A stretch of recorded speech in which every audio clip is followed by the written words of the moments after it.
My 32 wife Fiona 30F and I have been married 5 years and started exploring kink and ethical non-monogamy a couple of years ago. We got really into shibari and have done some full suspensions as my skill level has increased. We have some CNC and light sensation play and flogging, but I have never been comfortable with impact play or more extreme pain play. Fiona met Tim, 40, at a kink event and they started doing scenes together. At first, it was non-sexual, but that changed over time. Tim did things I couldn't, and Fiona enjoyed the new experiences, and they see each other once a week. In the 7 months they have been playing together, it has gotten more extreme and is not only worrying me, but it has affected our relationship and our intimacy. For example, deep bruises on her breasts and butt that stay sore for days sometimes, preventing any play that I want to have with her. Our shibari sessions have almost stopped completely because she is too sore. Sex is often off the table for a couple of days due to her being too tender after their sessions, large toy play and F machines. Mood swings due to subdrop where she won't engage with me and just isolates herself. They had a collaring ceremony. She insisted on wearing a day collar when she went out.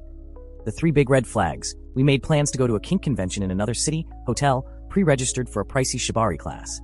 We get there and are checking things out when we run into Tim and he just had to bring her collar. She wanted to show him an exhibit and I reminded her we had a 2 p.m. class to go to. No problem, she said. She missed the class and didn't show up till 7 p.m., still wearing her collar, which has a lock on it. He took it off the next morning before he left. 2. The 2 of us were invited to a pool party, and I asked if she could refrain from getting marked up before the party. The Thursday before the party, she came home with her breasts and legs heavily bruised. No way a swimsuit could hide those marks. We ended up not going after some heated words. 3. In June, the day after she came back from his house, we were cuddling, and I tried to initiate with her on the couch, and she was spotting blood and extremely tender. She ended up at the doctor, and she had 2 small vaginal tears and a larger one deeper inside that almost needed sutures. The doctor said no segs for 4 weeks, and if the bleeding didn't stop, they would have to suture it. This caused a major fight when I said she needed to not see Tim for at least 4 weeks or until she healed completely. It was closer to 5 before we could have segs again. Final straw was 2 weeks ago. We had a Vegas getaway planned, complete with show tickets to one of her favorite artists. Once again, I asked she not have a bunch of bruises before the trip and be able to have some intimate time while we were gone. I don't know if they did it on purpose, but she had several marks that would be visible on the trip. I told her the day before the trip I had reached the breaking point and something had to change. I told her I was going to Vegas alone since she had ignored my request. She was mad but didn't argue much, and I blocked her number during the trip. In June, I put my foot down when she wanted to wear her day collar on one of our date nights. I ended up telling her if she wore it around me, I would cut it into little pieces. We have had several discussions about boundaries and how unhappy I have been since at least 3 days a week. She doesn't want intimacy due to her sessions with Tim. She has argued that it is all consensual and she enjoys the sessions so much. I have asked that she limit their sessions to every other week and that we see a counselor to work through our/my issues, but she refuses to consider it. We never had a veto agreement in our relationship, but I am thinking using a veto on Tim. Some friends of mine have discouraged me from giving her an ultimatum like that. I guess I could phrase it like, I can't be in a relationship where my feelings and needs are ignored like this. Either way, as much as it would hurt, I can't live this way anymore. If it means splitting up, then I am at that point. I know if I draw a line in the sand, I have to be prepared to follow through. I just had a talk with my lawyer this morning to go over my options and get a roadmap if I decide this is my only option.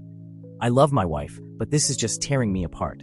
I hope she feels the same, and we can fix this. FYI, I have another partner I see 2 to 3 times a month, so this isn't a one-sided arrangement. Update 1. First, thanks for the advice and support everyone has shown me here. Fiona and I had a long talk tonight. She sat and heard me out for the most part. I tried to make it about how I was feeling and what I felt was missing in our relationship. Fiona actually apologized and said she was still very much in love with me and cared a lot about our marriage, and would make an effort to be more mindful of my needs and feelings. But said she would not allow me to dictate the terms of her relationship with Tim, as it is also very important to her. I said I couldn't see the 2 relationships being compatible, especially from my point of view. Things went downhill from there. I finally said we needed to separate for a while until we could figure out if we wanted to work on saving the marriage or simply call it quits. I suggested she go stay with a friend or relative while we thought this out. Her response was to call my bluff, saying she wasn't going to let me manipulate her into giving in to my demands. She wasn't leaving and said I had no intention of divorcing her. I told her I had already spoken with an attorney and was deadly serious, which she called BS on. She grabbed some things and went into the guest room and shut the door. Crap will hit the fan tomorrow, as I am following instructions from my lawyer. I transferred the money from the checking account into a different account and then called the debit and credit cards in as lost and had them issue new cards with new account numbers. They said it would take 6 to 8 business days for our new cards to arrive. I also changed all the passwords on our accounts. Tomorrow, I plan to get a storage unit and start moving some of my things out of the apartment. And of course, call the lawyer and give him the green light to have Fiona served.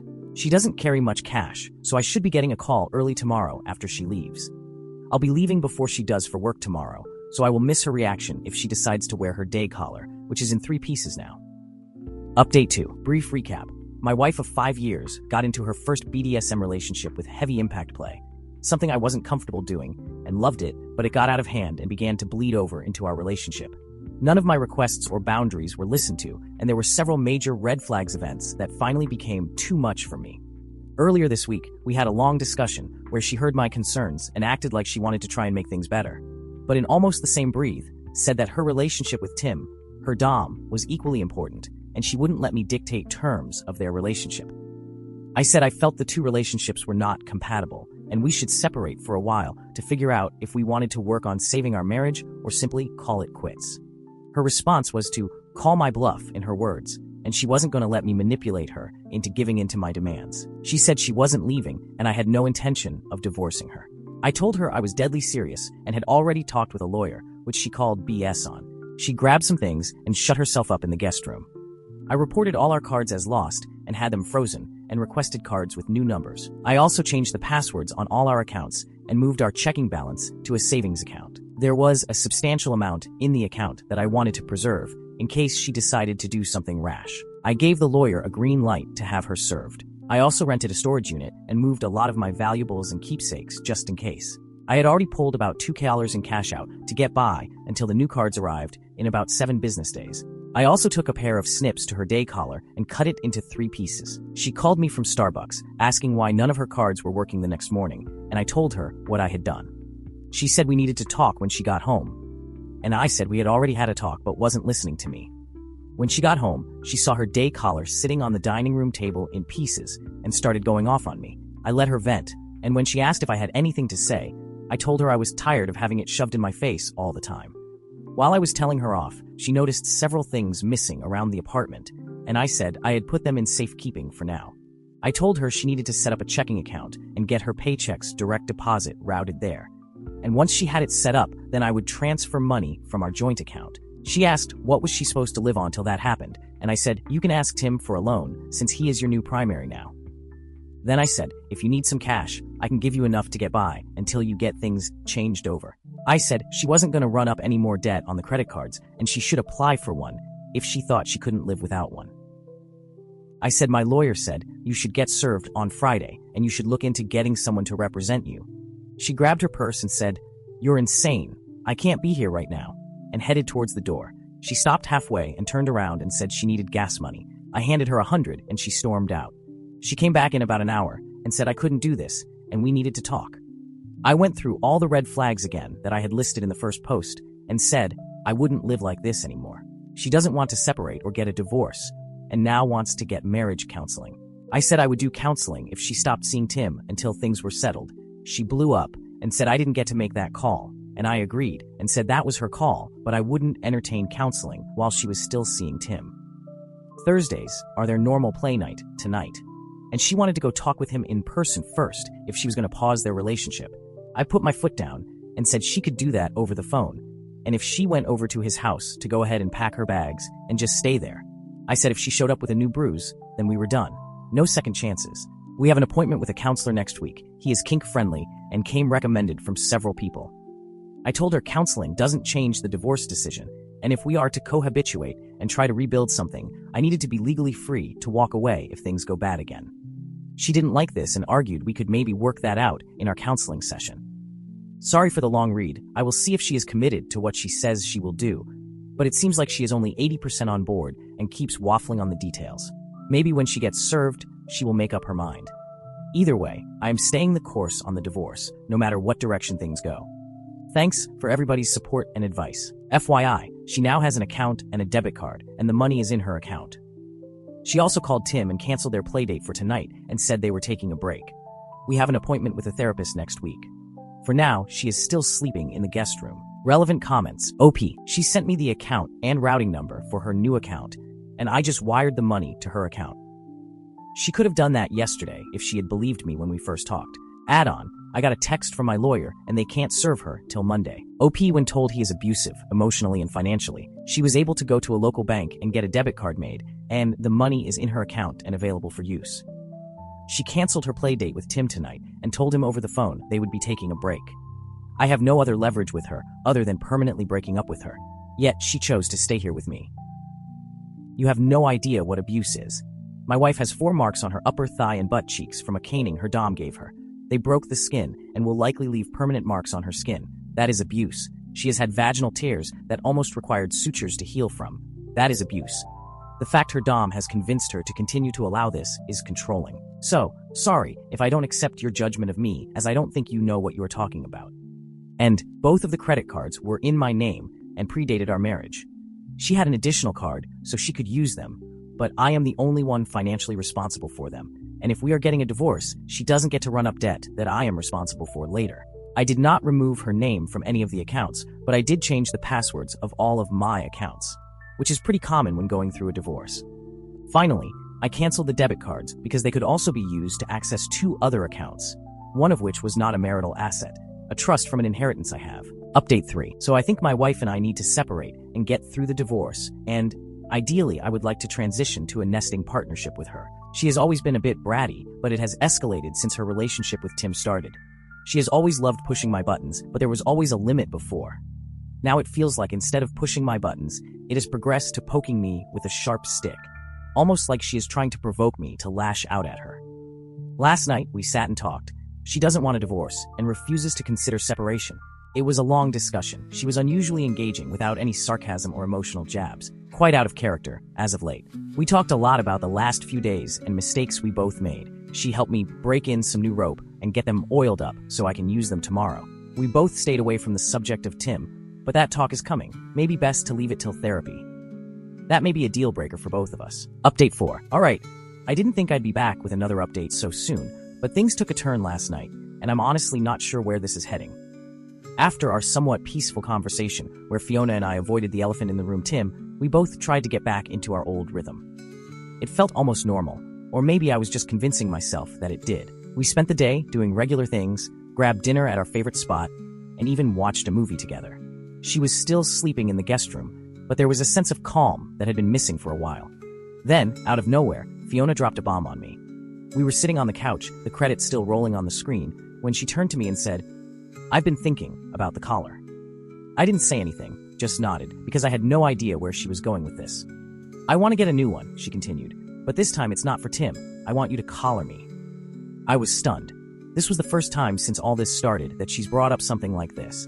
It felt like a step in the right direction, but I couldn't shake the feeling that it was too little, too late. I asked her why, and she said that she wanted to reconnect with me, to rebuild what we'd lost, and that this was her way of showing she was serious. But here's the kicker. She then asked if she could still see Tim, just not in the same way, whatever that means. I felt my stomach drop. It was like she was trying to have her cake and eat it too. I asked her to clarify, and she said she wanted to maintain their friendship, but without the kink or sex. I told her I wasn't sure that was possible, at least not for me. I mean, how could I trust that things wouldn't slip back into old patterns? She tried to reassure me, but it felt like she was hedging her bets, not fully committing to either relationship. I told her I needed time to think. That's when she got defensive, accusing me of not giving her a real chance to make things right. The conversation spiraled from there. What started as a potential olive branch ended in us rehashing every fight we've had over the last 6 months. She went back to the guest room, and I stayed up late, thinking about everything. I can't shake the feeling that Fiona's trying to do damage control, trying to hold on to both of us without fully committing to either. It feels like she's afraid of losing Tim's control and intensity, but also doesn't want to lose the stability and love we've built over the years. It's like she's torn between two worlds, and I'm caught in the middle, getting yanked back and forth. I'm starting to think that maybe this is beyond saving, that maybe, no matter what we do, this wound is too deep to heal. I haven't told her yet, but I'm seriously considering moving out, at least temporarily. I need space to clear my head and figure out what I really want, without her influencing my decisions. We're still scheduled for therapy next week, but honestly, I'm not sure what I'm hoping to get out of it anymore. Maybe just clarity. or maybe confirmation that this marriage has run its course. Update 5. So, I took the plunge and decided to move out, at least for a little while. I packed a bag and some essentials and let Fiona know I needed space to think things through. She didn't take it well, as you might imagine. There were tears, accusations, and she threw out the word abandonment more than once. But I stood firm, explaining that I wasn't abandoning her. I was trying to save myself from getting crushed by everything that's been happening. I've been staying at a friend's place, who's been supportive and giving me the space I need. It's been a weird mix of relief and guilt, like I'm betraying her by stepping away, but at the same time, I feel like I'm finally breathing fresh air. It's like the fog that's been clouding my mind is starting to lift. Fiona's been texting me constantly. At first, it was a lot of anger. How could you just walk out? And we were supposed to work on this together. But now it's shifted to a mix of apologies and desperate attempts to make me come back. She's saying she's ready to end things with Tim for good, that she realizes how much she's hurt me, and that she's willing to do whatever it takes to fix our marriage. Here's the thing, though.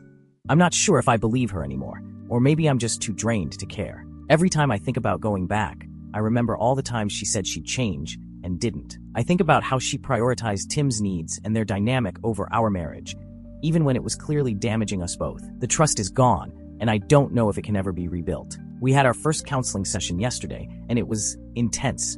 Fiona was visibly upset, which was hard to watch because, despite everything, I still care about her. But the therapist got straight to the heart of the matter, asking why she felt the need to maintain her relationship with Tim, even after seeing how much it hurt me.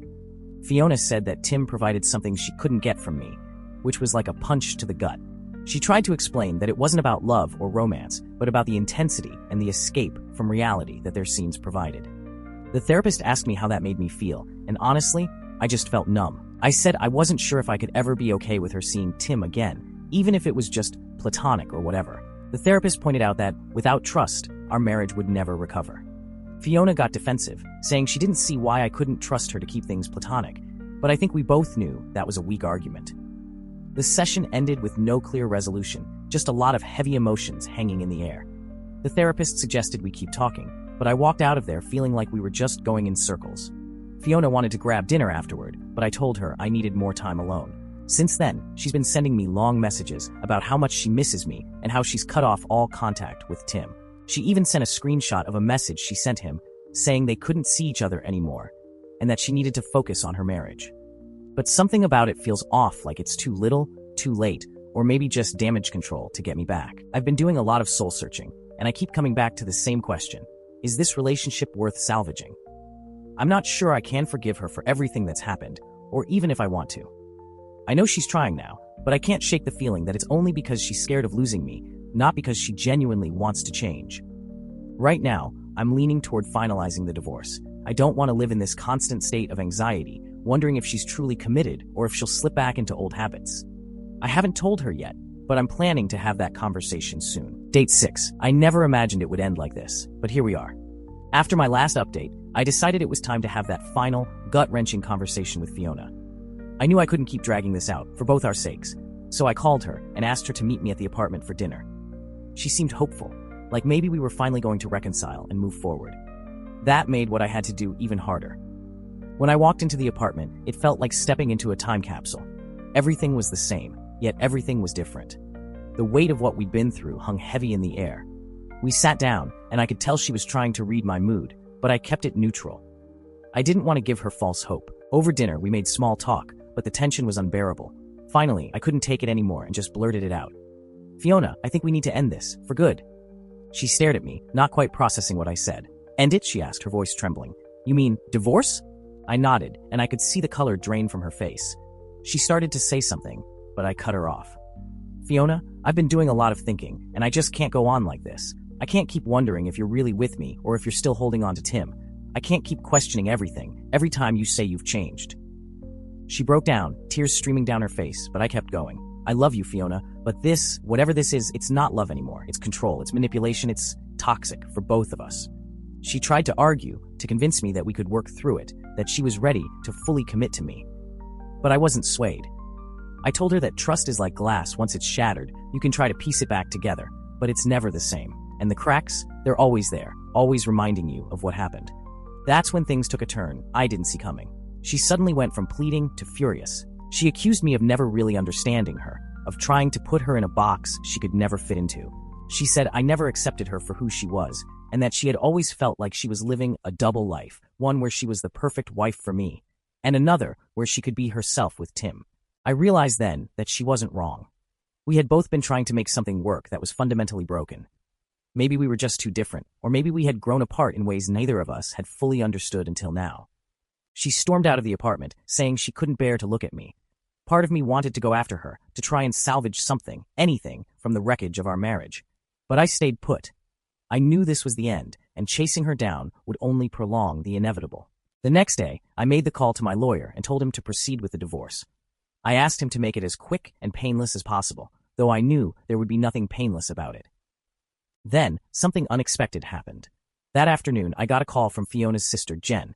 We hadn't spoken in a while, but she asked if we could meet up. When we did, she was direct. Fiona had checked into a hotel and was refusing to see anyone. Jen said she was worried and didn't know what to do. She asked if I could talk to her. I agreed, reluctantly, and went to the hotel. When I knocked on the door, there was no answer at first. But after a minute, Fiona opened it, looking like she hadn't slept in days. She didn't say anything, just stepped aside to let me in. We sat in silence for what felt like forever. Then she finally spoke, her voice barely above a whisper. I don't know who I am anymore, she admitted. I feel like I've lost everything that mattered, and I don't know how to get it back. I told her the truth. You need to figure that out on your own, Fiona. You need to find out who you are, without Tim, without me, without all of this. She nodded, tears in her eyes. I don't want to lose you, she said, but I know I already have. There was nothing more to say. I left the hotel, knowing this was truly the end. The divorce papers were finalized within a month. It was cleaner than I expected. No drawn-out fights over assets or money. She even signed off on the agreement without a fuss. I think, deep down, she knew this was the right thing to do, even if it hurt like hell.